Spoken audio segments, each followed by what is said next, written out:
Welcome to Motherhood. Whether you're 18 or 80, Dr. Christina Hibbert, clinical psychologist, author, and mother of 6, is here to help you through the ups and downs, the joys and frustrations, the new information from experts, and the stories of happiness and heartbreak from real moms. Remember, if you can, tell your mama to listen too. And I'll make everything all right. Here's Christy. Welcome to Motherhood. It's me, Dr. Christina Hibbert, here to help you overcome, to become, and to flourish in this amazing experience we call motherhood. As you know, our show is all about helping one another to choose to grow through motherhood instead of just going through it. Because as I like to say, we have to go through it anyway, and it's a whole lot better to grow through it if you're going to have to go through it, and to do it together as we do each week here on Motherhood Radio. Today, we're going to be touching on a topic that is something I've been passionate about for years, something that I know many of you have experienced, either personally or through a loved one, and something that needs to keep on being talked about. We've talked about this on the show before. We'll talk about it again, and this is going to be perfect timing as we're getting into May, when this show will air just before May, which is Maternal Mental Health Awareness Month. And today, we're going to be talking about postpartum depression. And specifically, we're going to be sharing a powerful experience of one of my friends who has gone on to produce a very powerful film on the topic that I'm hoping everybody out there is going to go and watch, because it's really going to help you understand, help you feel heard and understood. And for those who haven't experienced it or don't know, it's going to help you to really get what it's like. So I'm really excited to introduce her in just a minute. But first, I just wanted to thank you, as I always do, for joining us here on Motherhood. And I hope you have joined us on our Facebook group, Growing Through Motherhood. So go and look that up, ask to be added, and I'm happy to add you to the group. Also, you can check out all the kinds of resources that we mentioned on the show and everything that we talk about today. There's all kinds of free resources on my website at drchristinahibbert.com, as well as links to, a lot of different things that can help you out with whatever you're going through.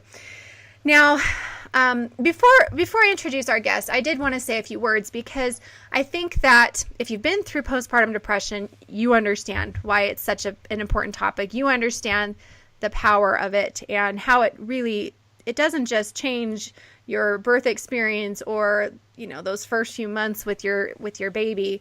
It changes your whole life. It really does change your perspective. I think it can give us some great gifts of maybe understanding other people better, and compassion I feel like we gain through experiences like this. But it is such a common experience, and about 1 in 5 mothers will experience postpartum depression with one or more of their babies.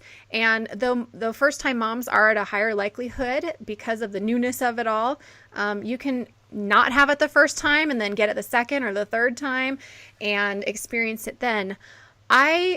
And I do want to say too, I know we've talked about this before, but and we'll touch on it as we talk about today's show, but there's a spectrum of disorders. When we talk about postpartum depression, we're really kind of describing this whole spectrum of disorders, including anxiety disorders and obsessive compulsive disorder and post-traumatic stress and even psychosis, which is the more extreme, which we've had some very powerful episodes on that topic specifically.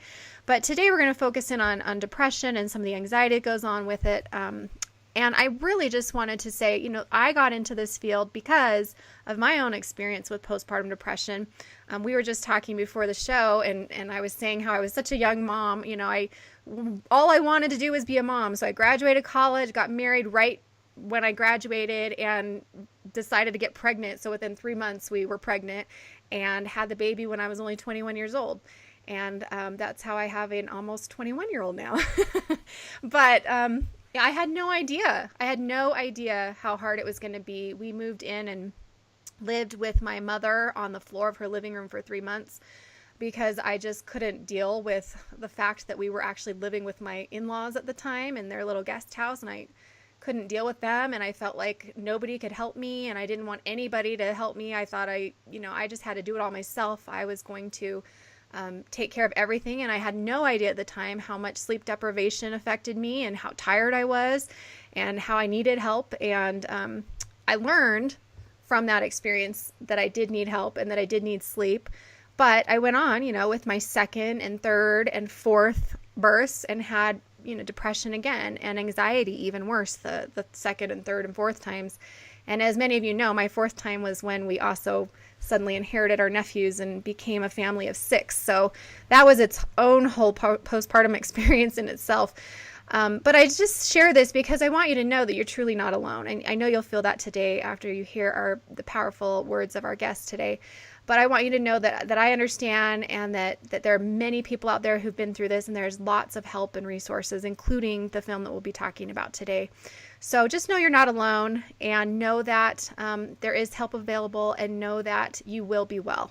That's the message of Postpartum Support International that I always want to echo as we talk about this powerful subject. So I've said enough. Let me go ahead and finally introduce our incredible guest, Lindsay Gerszt. Lindsay, welcome to Motherhood. Thank you. I'm so happy to be here with you. It's such a pleasure to have you here. We became connected. We'll share how that happened. But we've become friends, and I've just been so excited about all of the success of your film, When the Bough Breaks, and we're going to have you tell us all about that. But first, let me tell everybody a little bit about you, okay? Does that sound good? Okay, so Lindsay was born and raised in Miami, Florida. She graduated with a bachelor's from the University of Miami, where she majored in communication and sociology. She also loved music and the arts, so in 1997, she began her career at Capitol Records. What a fabulous way to start. She also worked at MCA Records, and then she was a music manager at the firm. Lindsay has also had the pleasure of doing management and PR for some of the biggest artists in the music industry. So pretty exciting way to start off her career. But then in 2007, she stepped back from the music industry to begin her family. And this was when she became very familiar and acquainted with, unfortunately, with postpartum depression. And since then, she's now committed herself to raising awareness for PPD, its many faces, and how families can be on that path to health and happiness again. She's worked on this important documentary, When the Bough Breaks, which is a documentary about postpartum depression. And she has done the fundraising, producing, telling her story. She's featured in the film. And it has become her passion, and I'm so grateful that it has, because you are doing so much to help so many others to understand and get the help that they need too. So thank you again for being here, Lindsay. I'm so happy to get to hear about you and your story a little bit. So first, let's just start there. I mean, I know it's a big question, but let's I want to tell everybody, you really are featured in the film. I mean, really, it's kind of centered around your experience, and it's a documentary. And so when you watch the film, you'll learn a lot more about Lindsay's story. But just kind of let's get some basics here to kind of set the stage of when you realized that sort of postpartum depression was something that was happening to you. I mean, it was pretty soon after the baby was born, right? Yeah. I have a history of depression, OCD, anxiety, and I was on medication since I was 19 years old, and it worked. And I was living a regular life. I mean, I struggled because obviously if you have, severe depression, you struggle, but I was good to go. Then I got pregnant, and while I was pregnant, I started having such bad anxiety, and I went into this deep dark hole, and I did like the thoughts that were going through my head were, I can't do this. I don't want to do this. This needs to be over right now. Oh my God, I'm not feeling the baby move. I need to go get an ultrasound. I think I got like 20 ultrasounds in, my time, the 9 months. And I would lie there constantly and just try to feel him move, and if he didn't, I would freak out. And so it wasn't. I knew that this wasn't a normal behavior or a normal way to be in pregnancy. So let's emphasize that, because I mean, this happens with so many. The symptoms start in pregnancy, and maybe you hope it's going to get better or something. I don't know when the baby comes, but you did know that. I mean, things aren't going well for me. And did you have to? Let me ask you this too. Did you go off your medication when you became pregnant? No, part of it? So you were able to stay on it. Okay. That's good. I'm the person, I mean, I admire the people that do not have to be on medication. I am the person that has to be on medication in order to live. Absolutely. It's just the way I am. It's the way, it's my chemical imbalance. If I was not on medication, I would not be here today. It's Yeah, just the way it that's good. is. Well, and I ask Yeah. that because so many women just go off because they think they have to go off in pregnancy, but they don't, And like you say, you needed that. So, yeah. Yeah, and I knew that I would be better off being on the medication than not being on the medication. It was safer for my baby and for myself being on the medication. Yeah, that's great. So experiencing all this, I was seeing a psychiatrist throughout my pregnancy and was stabilized on the medication. Even though I was going through all this, I wasn't going into the deep dark hole yet. So my OB knew about my history of depression and knew that I was on medication, and she agreed to induce me because of my anxiety. I needed to know when my baby was going to be born. And the problem with that, with the history of depression, is that inducing is such a big, almost traumatic experience in itself with the Pitocin and everything involved, that it's not the best idea. So because of my anxiety and OCD, I just went for it. Yeah. And I was in labor for 38 hours and I pushed for 6.5 hours, and my son got stuck under my pubic bone, and he ended up coming out, I had the episiotomy, and he came out with forceps, and my doctor ended up not even delivering him, even though that was the reason why I wanted to be induced. She had to deliver my baby. I had to know when it was happening. And so my whole plan of having the schedule wasn't happening. And my son came out so stoned and so drugged out that they called code blue on him because he wasn't crying, and he was just like, his eyes were open, but there was nothing going on. Oh, scary. So that was my first experience, as a new mom. And so a couple hours after he was born, he was okay. Everything was fine. I was okay. And the first night, I didn't sleep. And then, but I was still okay. I was happy. We had visitors. Everything was fine. And then the second day, I didn't sleep. And the third day, we went home. And I remember we got home and we were just like, we were okay. We were tired. And I went to bed and woke up, my son was up throughout the night. And the next morning I went downstairs and I sat on the couch. My mom was there visiting, to helping take care of us. And I looked at her, and it was almost like this monster took over my body and my mind. It was just here we go. This is it. I felt the way I felt when I was 19 and first experienced that severe depression with panic disorder, except now I had a child to take care of. Right. Well, and this is so important because you had that experience before. So you knew, you did know, you knew what was happening in some sense. And a lot of women have no idea. They just know something's wrong. And, at least you kind of knew something was wrong, even though awful that this is happening. But for all those women out there that are sort of thinking, well, yeah, I had no idea. And how did you know? It's because you'd been through all this before. You'd been through all these treatments and things. Yeah. And even having gone through it before, you still are in so much pain that you don't know that if it's ever going to go away. Yeah. What's going to help it? Is it ever going away? Am I ever going to get better? Even though I got better in the past, you're struggling so much and you just don't know. You're like, is this how it's going to be? Yeah. And it's no way to live.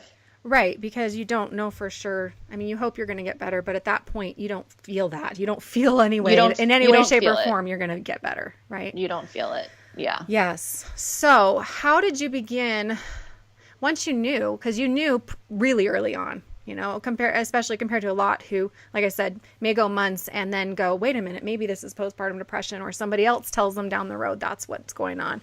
Right. You already had some resources set up as well. Like you had a psychiatrist and these kinds of things. Did you use those resources, or were they not the right ones? Okay. So, so what happened was after I was on medication throughout my pregnancy, obviously the medication stopped working after I had my son. It completely stopped working.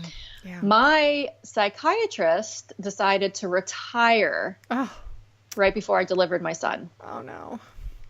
So I got a recommendation for this other psychiatrist that I did not know. And it was a man that clearly knew nothing about postpartum depression. So I went to see him, and I sat there and I could hardly speak and I could hardly move and I could hardly function. And he said, okay, obviously your medication stopped working. We have plenty of other options. Don't worry about it. If this one doesn't work that I'm going to give you, we'll try another one. And I'm thinking to myself, I don't have time for plenty of other options, doc. Yeah. Like I need something that works now. Yeah. So that went on. I tried different medications, and that went on for a couple months. Mm-hmm. And then actually it went on 6 weeks. Where I just literally wasn't functioning. And then I decided to go to this Mommy and Me group. And I don't know how I did it. I don't know, but I had this like will inside me that I had to keep going. Mm-hmm. And so I went there, and everyone went around the room and said, hi, my name's so-and-so. My son, my baby is this week, how many weeks old? And we're doing great, but he's not sleeping, everything. And they got to me, and I said, hi, I'm Lindsay Gerszt. And I just want you guys to know that I have postpartum depression and I'm not doing well. And you might see me struggling, but I'm here. Mm-hmm. What came out of that was the woman that owned the place that I went to said, somebody else that went here had postpartum depression, and do you want to contact her? I said, yeah, please. So her and I got in touch, and she was seeing this other doctor that got her on track. So I made an appointment with him, and he put me on about 12 different medications at one time. And it was the biggest nightmare of my life. And I got stabilized in a certain way, but I also felt every day that I was going to die of a drug overdose. Oh gosh. And so I don't know which was worse, but I slowly started to wean off of it, but it took a few years to wean off of those. And in fact, in the film, my son was 6 at the time when we filmed that, and he's almost 9 now. So a few years ago, I showed the different medications I was on, and I was still on quite a few then. Yeah. And now I'm only on 2. So wow. Long process. And unfortunately, so common. I mean, even once you identify what's going on, to try to reach out for help and find the right kind of help quickly is such a hard thing to do. I mean, first you have to find the right person and someone that you trust, someone that knows something about postpartum depression, and then all the time it takes to actually get well through the treatment that you're doing. Yeah. And in fact, it was making the film that had me go to so many different treatment options and film it to see what really worked and what didn't work, and realizing the path that I had to go on in order to get better. And I'm going to back up in a minute, but since you just mentioned that. So yeah, in the film, you're 6 years out, but you're still really struggling with depression. Yeah. Oh yeah. And what would you say that's because what you were doing sort of wasn't working at the time, or because it was just so severe and such a major crisis that it just took that long? Or because you were obviously getting help, and a lot of times we say, well, it can become chronic if you don't get help, but you were trying to get help. I think that I wasn't educated enough to begin with, and there were so many things that I should have done that I didn't do. Yeah. And the film educated me. But I think that there's certain treatments that basically you can't stop. I mean, I was stuck on just taking medication. Yeah. But you can't just rely on medication. The medication stabilized me, but it didn't make me a happy person. Mm-hmm. So I'm able to function on the medication, but there's so much more. There's still the trauma that you need to deal with. There's still the PTSD, there's still the underlying depression. There's still, there's so many, the anxiety, there's still so much stuff that's there. Yeah. And what I realized was that, through cognitive behavioral therapy, through EMDR for the trauma, I mean, like I had some severe trauma and memories that would make me feel physically ill. And we have to deal with that stuff, because if you don't, it's just sitting inside of you. So, I tried some things that just did not work for me that I think, could work for other people. And I show them in the film, and I'm glad I did them, because it's an option, and we wanted to show the different options. Absolutely. But what ultimately worked for me was the therapy, the EMDR. And after the film, I started exercising. Which is something I never did before, because I was literally too depressed to exercise. Yeah. And somehow I started doing it, and that really helped me. And it helps you feel better mentally and physically. And so that's part of my therapy now. I love that you said that. That's my last book was all about that. And it really is like it's a treatment. People don't think of it that way. They just think of it as another thing you have to do. But I'm glad that you say that it is part of your treatment, because it is so powerful. It's one of the best things we can do.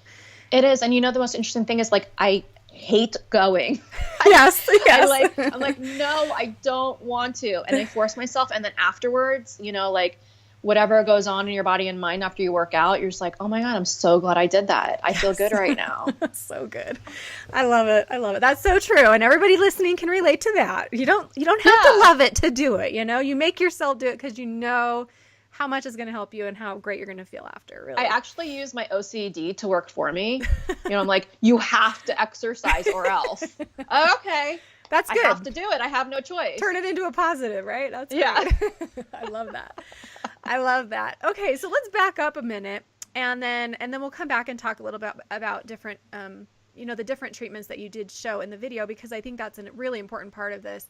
But here you are. You've identified that you are experiencing postpartum depression, and what would you say? I mean, you've described some of your symptoms in pregnancy and those first few days, but what was it feeling like for you at the time?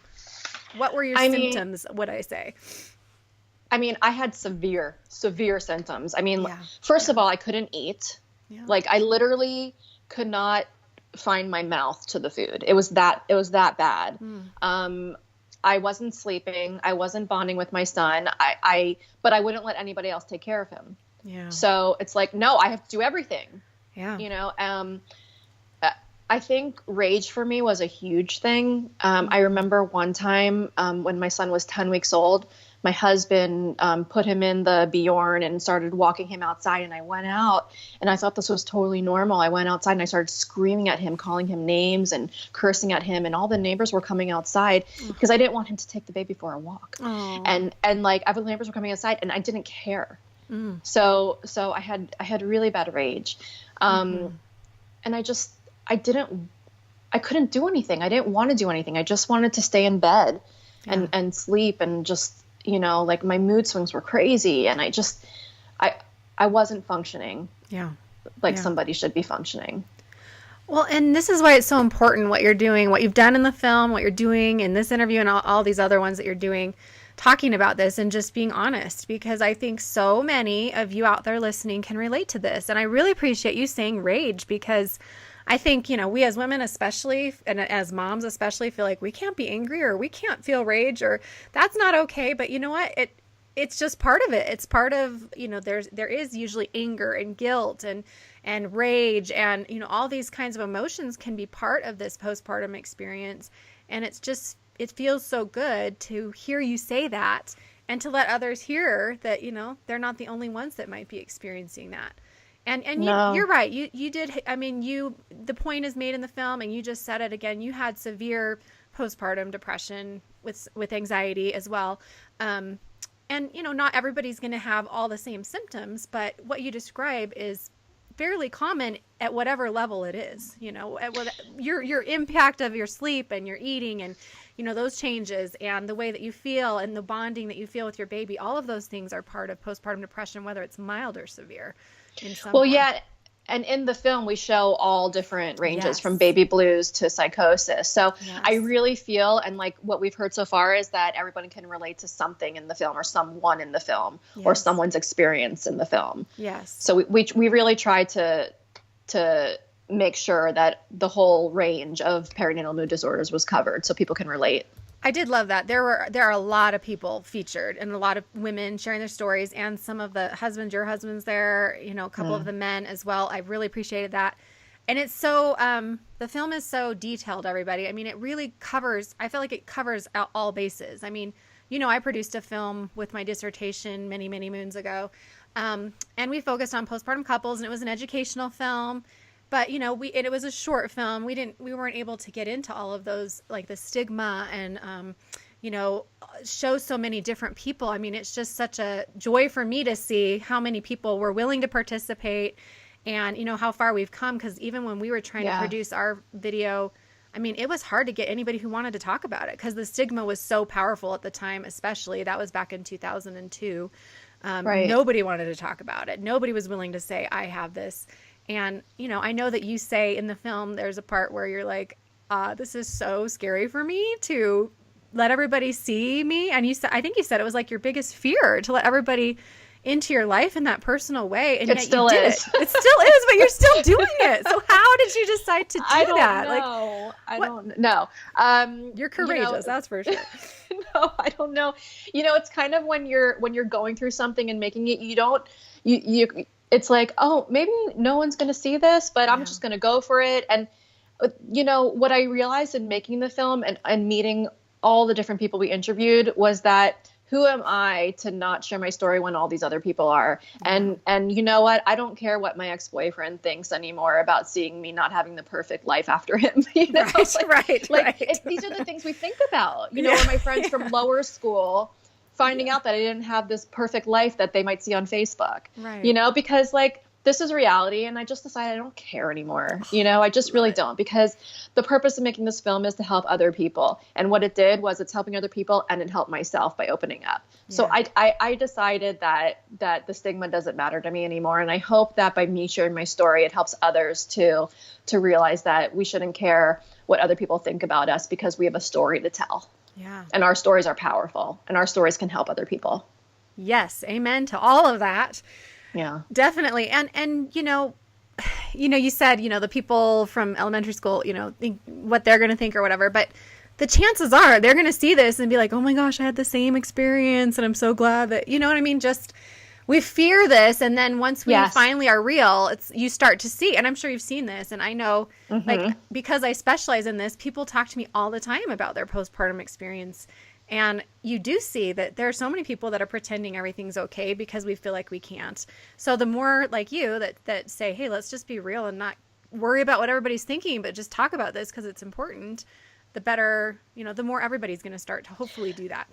That's such a good point, because it's, you know, like it is interesting. I've had people from my past that I was worried about seeing the film contact me and open up about their struggles. It might not be with postpartum depression, but they have their own struggles. You know, their child is autistic. You know, it's like they're married, they're getting divorced. It's like, these are all things that we're so afraid to open up and talk about, but these are all real life stuff. Yeah. You know, like this, nobody has the perfect life that you see on social media. It doesn't exist. Everyone has their struggles. That's right. And you could think that the person next to you is the most perfect person, and I guarantee you that they have their own issues. So, you know, when we open up, we give a opening for someone else to open up and be like, feeling comfortable with that. Yes. And it's really a beautiful thing. I love that. And I'm seeing your sign on the wall that's fitting perfectly. Normal is boring. Oh my God, you see that?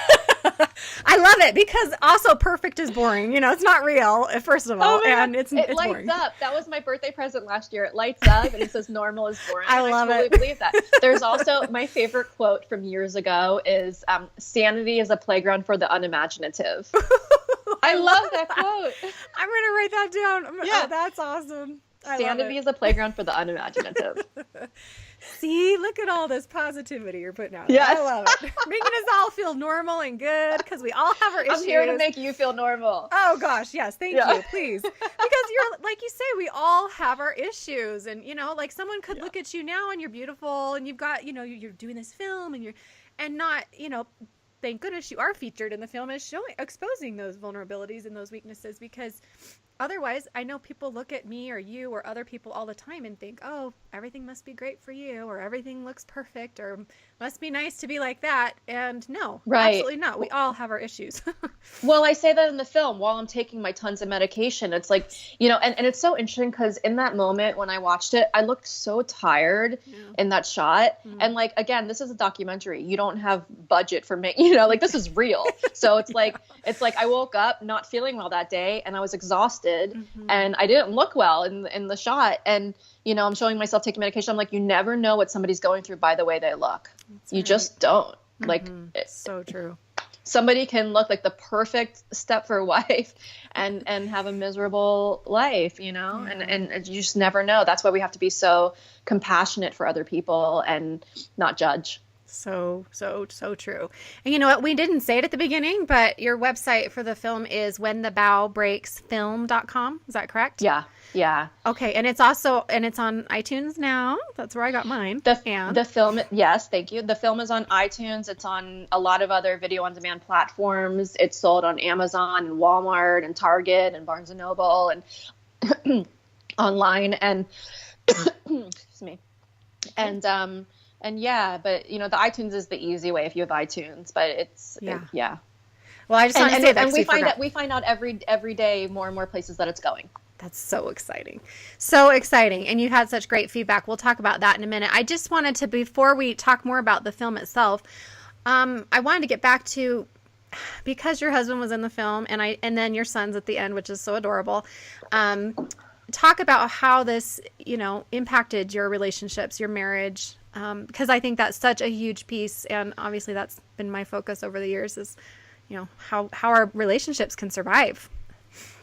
Yeah, I mean, I'll start with I don't know how my relationship survived. Yeah. And we've been married 10 years now and we're still going. Wow. And it didn't get better until after we saw the film. Wow. And I'll tell you why. But my husband and I had a very, very tumultuous relationship. Mm-hmm. And, you know, I feel like so often we don't think about the dads or partners in postpartum depression, and we really do, because I was struggling so hard. And as a mom and wife, you know, like you're expected to give birth and then be a superhero and take care of the household and cook dinner and, you know, take care of the baby and all this stuff. But that's not quite a reality after you give birth. You know, there's so much, even if you're not struggling from postpartum depression.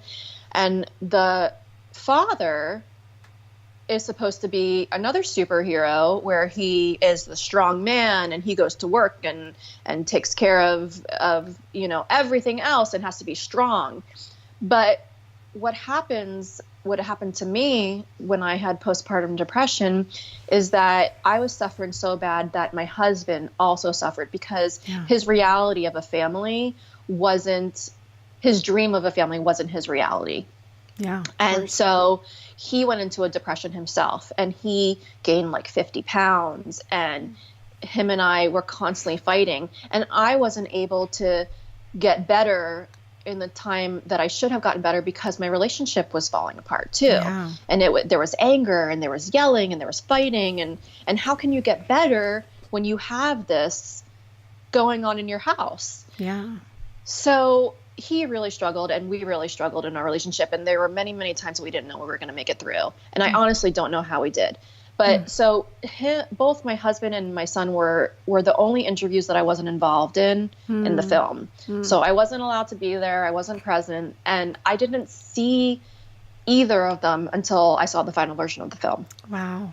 And when I saw my husband share what he shared, and with such vulnerability and emotion, it broke my heart, and it made me realize, okay, our marriage has not been perfect. I played a part in this. He played a part in this. But wow, we need to really think about what he went through here, because he's struggling too. Yeah. And he needed to get help in order to get better also. And so he started going to therapy and taking medication and everything as well, which I think is such a brave, important thing for him to do. Absolutely. I think his interview is such an important piece of the film, because we have to consider the men. We have to consider the dads. I was going to say the same thing. I was so touched by when they said, you know, how did you survive this, or what did you, and he was just like, no one's ever asked me that. And that was exactly what happened when we were interviewing the couples when we did our film, is every single one of the fathers in the beginning, right in the beginning of the interview, they all got emotional because no one had ever asked them what it was like for them. And their wives had all been through, you know, groups or therapy or been to the doctor or something where somebody's trying to help them, but they had never even been asked that question. And you're so right. We so forget. And I have to say, it wasn't until after, like, we produced our video and then I showed it at the PSI conference in 2004. So it's been many Wow. years. Yeah. And that was the first time that they had I wanna of see it. fathers. Oh, it's free online, by the way, everybody. Everybody can watch it free online. I'll send you the link. Okay. Yeah. If Please. you go to my website, you can just look for postpartum couples in the sidebar, click it, and it'll take you to the video, because I got sick of selling it. I just put it free online. So, when we showed this, and they're same thing, like these fathers are just breaking down because it's the first time they're talking about it. And we had this, I was showing this at the conference, and it was the first time they were talking about fathers and husbands at the Postpartum Support International Conference, which now thankfully it's included all the time because we know. And everybody started going around the room and just saying, oh my gosh, I've never asked my husband what it was like. I've never talked to my partner. And I thought, I never even asked my husband, and I produced the whole dang video. So same thing. Yeah. And so I went home and I was like, what was it like for you? And he's like, yeah, it pretty much sucked. Like I never asked him either. So Yeah, I I have to didn't say- either. I didn't think about him. I just was mad at him. yes. And it's so powerful seeing your husband there talking about it and opening up, and it just shows how real it is for them, because they are. And I loved how you said that they're a different kind of superhero. We're both doing our superhero parts. We're trying to, and it's impossible, but really, both of us need help. And another point that you're making is when one partner is depressed, there's that really high likelihood that the other one is going to be depressed. So when you have postpartum depression, there's a really high chance, like 50% chance, that your partner is going to be depressed too. And you both need to be able to talk about it and work through it, not just the one of you. And get help. So Yeah. has that been, I'm imagining that him getting help and you getting help has been really helpful for your relationship. It's what saved our marriage. Wow. Yeah. Honestly, it's because of even the PTSD of our volatile relationship from all those years.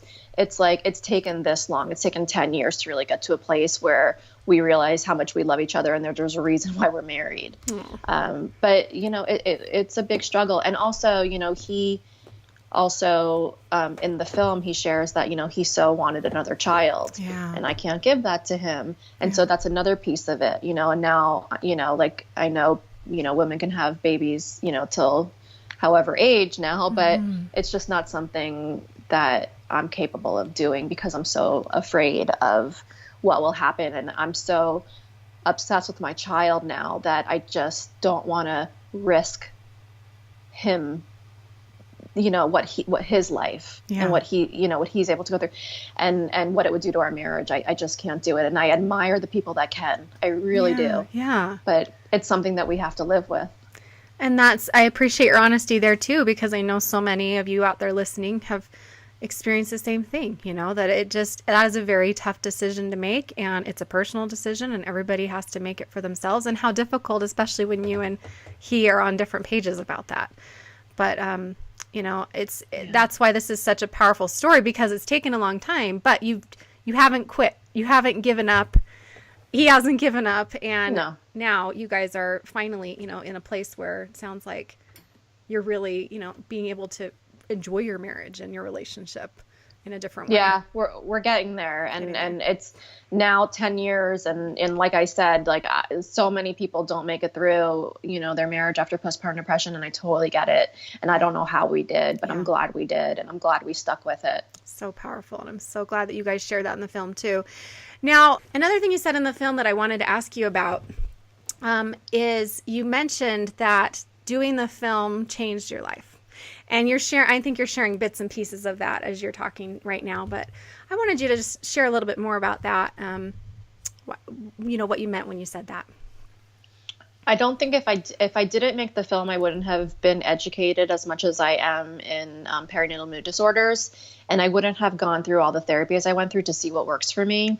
And I think I would have just stuck with the medication and lived this kind of blah existence. Yes. And like I said in the film, I literally would wake up, take my son to school, come home and sleep all day, wake up, go pick him up and try to be a mom to him and try to make dinner and do all this stuff and be a decent wife. And then what I realized in making the film and going through everything I went through and all the therapies and appointments is that there was so much more that I needed to do in order to get better. And I did that. And so making the film changed my life, because not only with what I went through, but also all the interviews that we did, you know, especially the psychosis interviews. Yes. It changed the way I view life, and it changed the way I view mental illness, and the compassion and sympathy and empathy I have for people now is so different. And now that the film is out, I see that by sharing my story, what it's doing for other people. And that in itself has given me this kind of new lease on life, because it's like, wow, I was able to do something that can actually help one person or two people, you know, whoever it helps. And that in itself made it all worth it. It truly did. So it sounds like it kind of gave you a sense of purpose in addition to all of the treatment that you did and the work that you did. It really did. I don't think I had a purpose besides being a mom and wife before, and being a miserable one at that.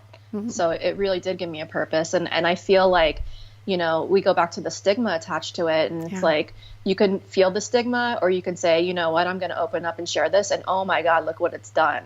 Yes. We have a movie out now that can help people. And I don't now I don't regret anything. And I don't wish my life was any different, because this was my road that I had to go on. This was my journey, and I'm grateful for it. Yes.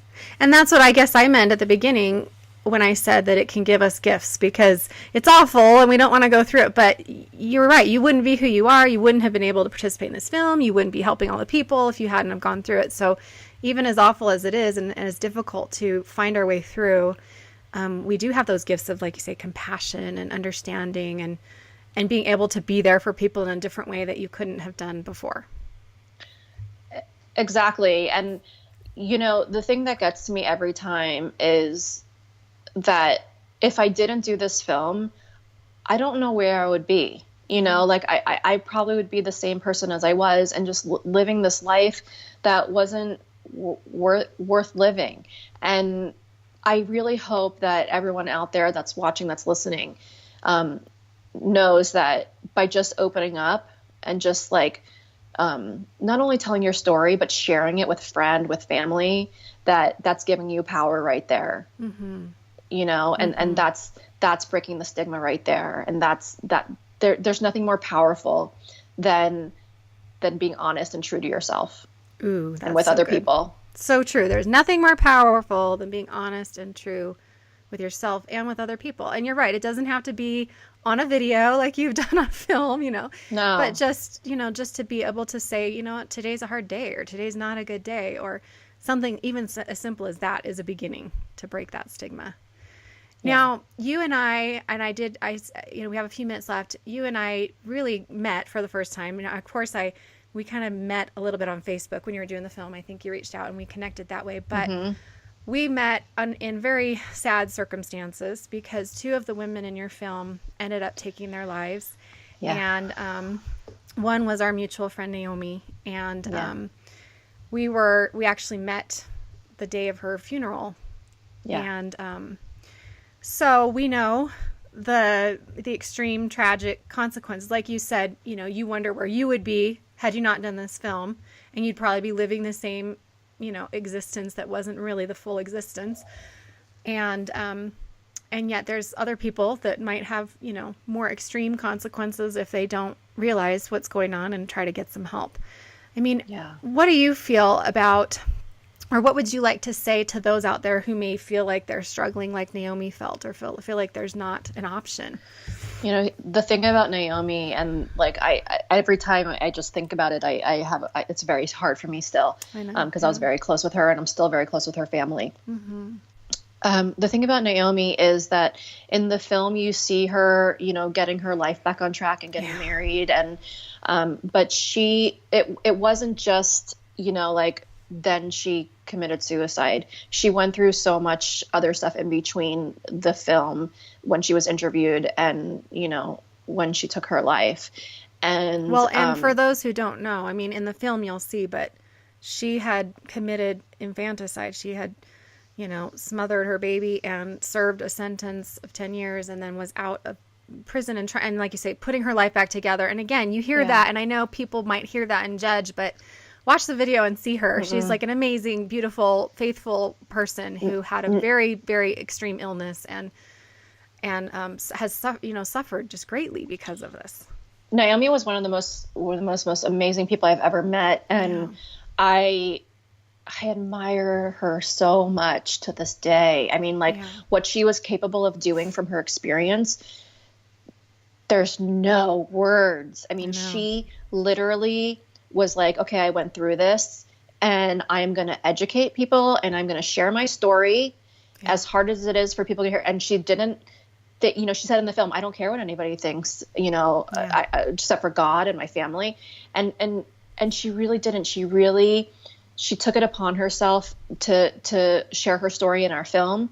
And she embodies the most amazing part of human beings, which is honesty, which is being open through the most nightmarish of experiences. And I fell in love with that woman, and she was a good friend. And I saw a shift in her, and I wish something could have been done, but she had her demons.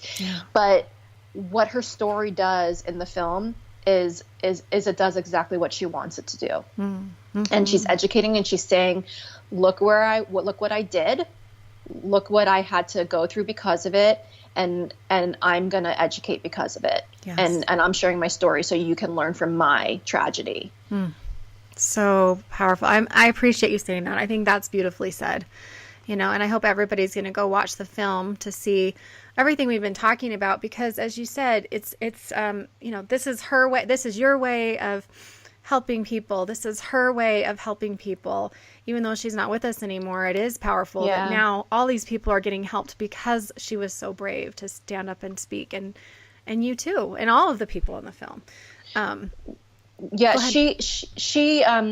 She was so excited about the film, and she was so excited for him. And when I told her about Brooke Shields' involvement, she was just like over the moon. She's like, oh my God.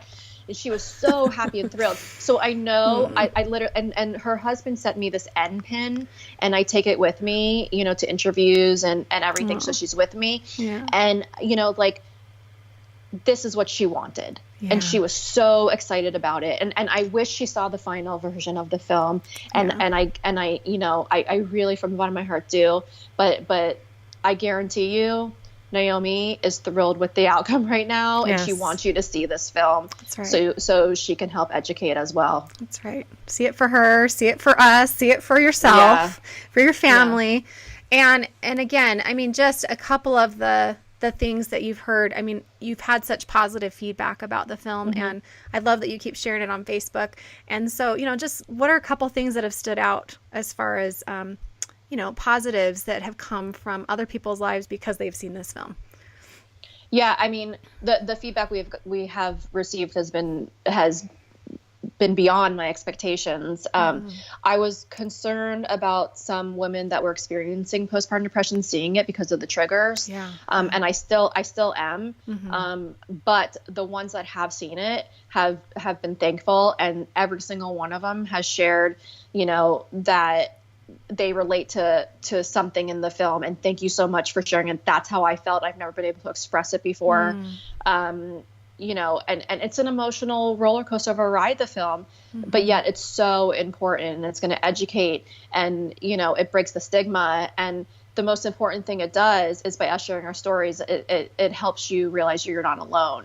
And that's the biggest thing, because why do we want to go through postpartum depression or any form of it and feel that no one can understand and no one can relate, and, oh my God, I'm in this alone, and how can I survive through this? Well, guess what? There are so many people, 1 in 5, that can relate, and that are going through the same thing you are. And I promise you that if you share your story, if you tell what you say, what's going on with you, others will start opening up too, and you'll start feeling, like there's a reason for this, and there's a purpose, and your purpose is to help the process of educating and help yourself through that. Well, I think that's a great way for us to wrap up. And like you said, I mean, it's narrated by Brooke Shields. There's several different celebrities that are part of it, lots of other women besides yourself. Some of the husbands, your own son is in there, experts. I mean, really, it kind of covers everything. And it was beautifully done. And I really hope everybody's going to go look at it. And I agree. I appreciated your point. If you are in a really vulnerable place right now and you feel like it's just too much, wait until you're feeling ready. Wait. Don't put yourself in that position. But when you feel ready, I think Lindsay's right. It will help you know that you're not alone, because you'll be hearing the exact words that you've been thinking from somebody in the film, right? Yeah. And if you do watch it and you are suffering, make sure you have support around you. Yes, very good. So don't watch it by yourself. Make sure you have to watch it with your partner or friends or, other people that are going through it, a support group. Yeah. So there can be a discussion afterwards. Perfect. I think that's beautiful. Yeah. So again, it's whentheboughbreaksfilm.com, and iTunes is a great way to find it, but you can Amazon, you can kind of find it all over now. Pretty much, right? Yeah. Okay, so When the Bough Breaks, everybody go and watch it when you're ready and share it. I think that, your last point was really perfect, because we want you to not only learn for yourself, but then when you're ready to tell other people, to just ask somebody how they're doing if they've just had a baby, or, really be willing to listen and hear and make yourself vulnerable so that they can open up to you, so that we can help each other. I mean, that's what exactly. That's what we're here to do. We're here to help each other. And we, of all people, as moms, should be able to do that pretty darn well. So we just got to open up and ask the question, right? Yes, exactly. Well, Lindsay, thank you so much for being on the show today. I just could talk to you forever, and I'm just really impressed with all that you've done and been able to overcome, and how hard you've worked, and your honesty and openness, and you're just a beautiful person too. So thank you. That's how I feel about you. Naomi. Oh, thank you. You're so sweet. And I can't wait to see you again in person. I know. I will have to make that happen, won't we? Yeah. So everybody else, I hope you will continue to tune in each week here to continue to grow through motherhood with us on Motherhood Radio. And again, if you need any resources about the things we talked about today or help, visit my website, drchristinahibbert.com, and just look for any of those postpartum resources. And we'll see you next time, everybody. Bye-bye.